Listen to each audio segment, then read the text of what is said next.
இல்ல அவர் கோமாளின்றது அவரே சொல்லிக்கிறார். நாங்க சொல்லணும்ன்ற அவசியமே இல்ல. எதிர்க்கட்சிகளை கோமாளி கூட்டம் என்று விமர்சித்து முதலமைச்சர் மு.க. ஸ்டாலினுக்கு அதிமுக முன்னாள் அமைச்சர் வளர்மதி காட்டமாக பதிலடி கொடுத்துள்ளார். அது மட்டுமல்ல, எங்கள் அண்ணன் இன்னும் 9 மாத காலத்தில் மீண்டும் தமிழ்நாட்டினுடைய முதலமைச்சராக வர இருக்கிறார். அப்போது இந்த யார் இந்த சார் என்கிற விவகாரம் எல்லாம் வெளியே வரும். அப்போது இன்னும் தண்டனை வழங்குவதற்கு அண்ணன் எடப்பாடியார் அரசு தீவிரமாக நடவடிக்கை எடுக்கும் என்பதை நான் வலியுறுத்துகிறேன்.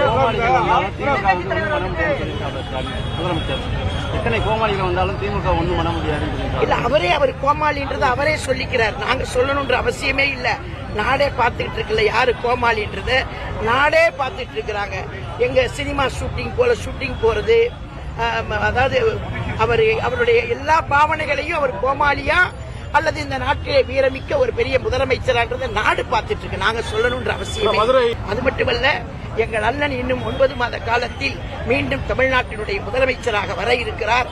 அப்போது இந்த யார் இந்த சார் என்கிற விவகாரம் எல்லாம் வெளியே வரும். அப்போது இன்னும் தண்டனை வழங்குவதற்கு அண்ணன் எடப்பாடியார் அரசு தீவிரமாக நடவடிக்கை எடுக்கும் என்பதை நான் வலியுறுத்துகிறேன்.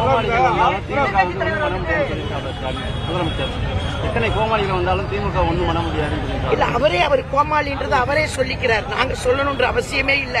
நாடே பார்த்துட்டு இருக்குல்ல யாரு கோமாளின்றது, நாடே பார்த்துட்டு இருக்கிறாங்க. எங்க சினிமா ஷூட்டிங் போல ஷூட்டிங் போறது, அதாவது அவருடைய எல்லா பாவனைகளையும் அவர் கோமாளியா அல்லது இந்த நாட்டிலே வீரமிக்க ஒரு பெரிய முதலமைச்சரான்றதை நாடு பார்த்துட்டு இருக்கு. நாங்க சொல்லணும்ன்ற அவசியம். செய்திகளை உள்ளது உள்ளபடி தெரிந்து கொள்ள ரெஃப்ளெக்ட் நியூஸை சப்ஸ்கிரைப் பண்ணுங்க.